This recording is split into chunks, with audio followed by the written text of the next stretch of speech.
The following is a Galactic Network podcast. For more, go to gncast.com. That's GNCASTS.com.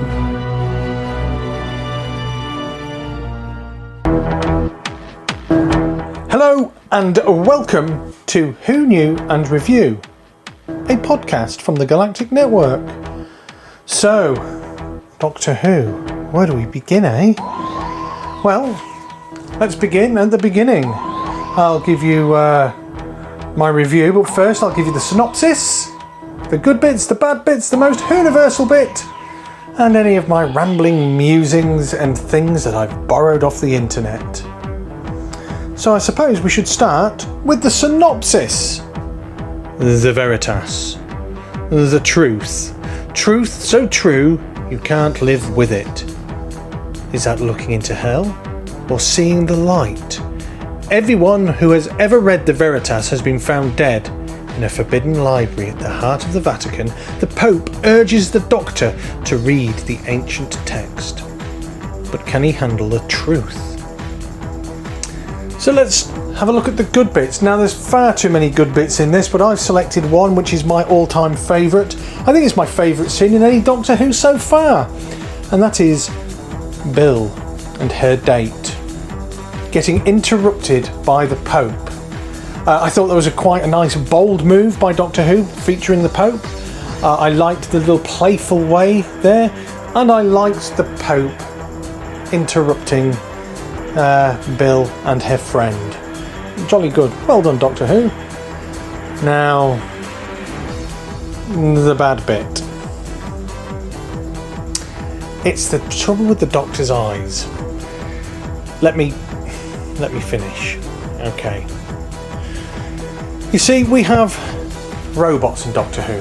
We have Cybermen. We have cyborgs. You know, do you mean to tell me that all this technology, brains in metal costumes, metal suits, that we're to believe that blindness is an issue for an advanced race such as the Time Lords? I don't fully buy it. But, you know, that's just me. Now, the most universal bit, and I think we can all agree the most universal bit, is the Doctor when he's compassionate. And the compassion for Missy and the belligerent way that he goes about it is, well, it's absolutely spectacular, isn't it? It's absolutely lovely. I really, really, really liked the little snippets of Missy that we got. Yeah. Fantastic character. So let's look at a closer review of this. You see, as such, Extremis isn't really action-packed. It's not really jammed-packed with special effects, and well, it doesn't need extensive explanations. Its idea, in fact, is simple. It's a dry run for something very big and very nasty. It's a bit of UAT for those nerds that listen. It's the kind of revelation in Doctor Who that I really can get behind. How many times have we seen a plan for an alien foe be foiled by a wiggle of his screwdriver, a great speech and a race to action? But here the foes, the monks, the scary, creepy monk things, they're just having a rehearsal, and quite an effective one at that. They've got a plan that they want to try out first, and, well, the test run has such an impact that the Vatican feels it needs to get involved. I suppose in theory they can refine it, I suppose, for the real thing. Now, we're going to get that sort of hint of what's going to happen over the next couple of weeks. So, while the foes here are busying themselves, working against them is a significantly damaged Doctor.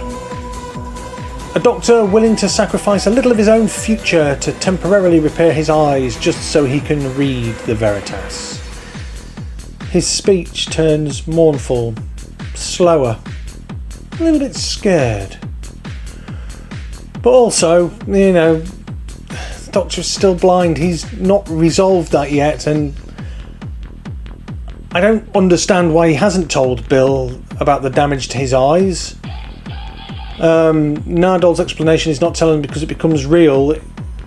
I suppose that holds water. It's like any sufferer from any illness or disease. They don't want to admit it. They go through a period of denial until eventually they are reminded why. And that could be a loved one, that could be a companion, that could be a robot dog, who knows. The director of this, Daniel Nettheim, and his team made the most out of the effects, and that includes creating the Vatican, and that includes creating, well, the Pope. On the surface, Extremis pulled the leg a little bit of religion. It's sort of a blasphemous Harry Potter for a start, but it led to an escalation of threat. Particle physics and physicists and priests, what could scare them both? What indeed? I suppose CERN, God particle. I mean, it was all so nicely done, but it was also nicely forewarning of the big threat that was on its way. Everything about this episode was just so perfect for me. It seemed to have been slated in a few places on the internet. People can't understand this. People that really. I'm actually gonna put my neck out. This episode, Extremis, was the best episode of Doctor Who. Not only this season, but for the last 5 years. An absolute joy to watch again and again and again. Can't wait to see what happens next week. And I'm presuming you guys are the same as well.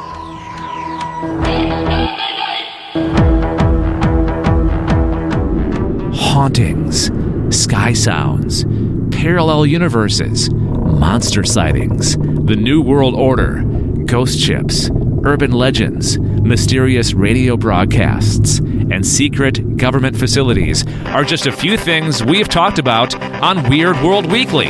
Listen to find out what's next. Go to gncasts.com/weird to listen, find out more, and subscribe to the podcast that discusses the paranormal, mythological, conspiratorial, unexplained, or anything else we think is a little strange and out of the ordinary. Also, Matt's continuing search for turkey recipes.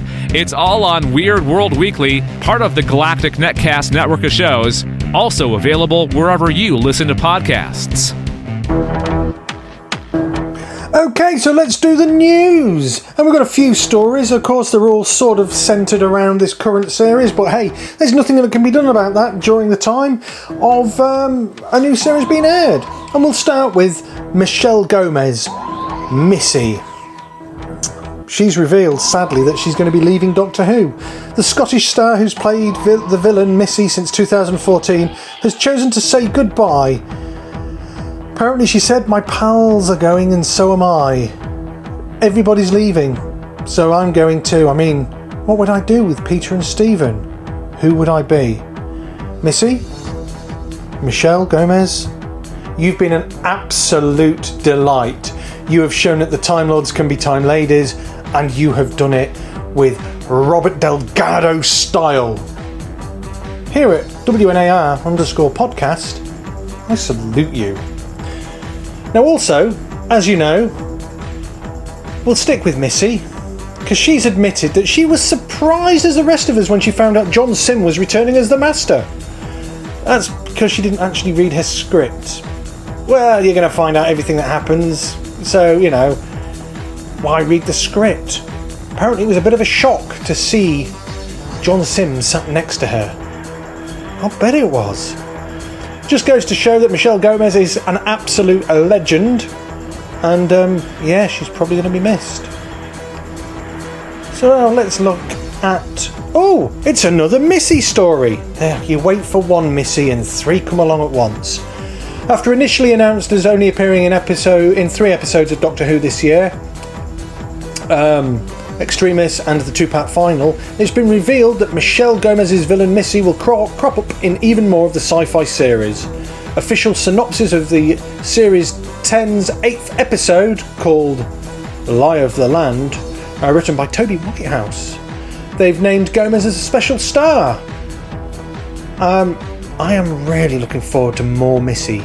I'd actually watch a spin-off of a mischief maker, Missy, going around causing little bits of merry hell here and there and everywhere. You've got to remember, the Master's not necessarily upset with humanity. All it is more just, or she is just out to cause a little bit of trouble. So, now we've got the Missy news out the way, how about taking the TARDIS for a spin? Yes, you can. Take it for a spin in all of time and space in a new game by the BBC. Now, anyone who's ever dreamt of helping out the Doctor to outrun the Daleks, the Ice Warriors, Cybermen or Missy should check out the new mobile game Time Vortex 360. In the 360-degree game, you can control the TARDIS console to hurtle through the recesses of the future and the past, all while trying to dodge attacks from classic Doctor Who alien species. It's actually quite a fun little game. I've included the link in the show note. Whack it on your browser, on your phone. Bish bash bosh, fly in the TARDIS. Lovely. Okay, now after this week's awesome Doctor Who episode Extremis, it seems that the Dr. Bill and Nardole are heading to a more challenging terrain in next week's trailer, the Pyramid at the End of the World. We see the trio visit a 5,000-year-old pyramid, except there's a problem. The structure. Well, it wasn't there the previous day, and the creatures inside have been studying the people around it to arrive at exact time. Just a little teaser. I know, shouldn't do that. Just a little teaser. Bring on Saturday. Bring on more Doctor Who. That's what I say. Many thanks for downloading this podcast from the Galactic Network. We have so much to offer. Maybe it's horror or adventure gaming. Perhaps you just like to listen to a couple of nerds geeking out. Well, if that's the case, then visit gncasts.com. That's gncasts.com and have a good poke around. You'll be surprised what you find. Maybe you'd like to chat to the hosts. If so, then why not sign up to our Slack channel? Or simply you want to tell us what a great job we're doing. That's gncasts.com.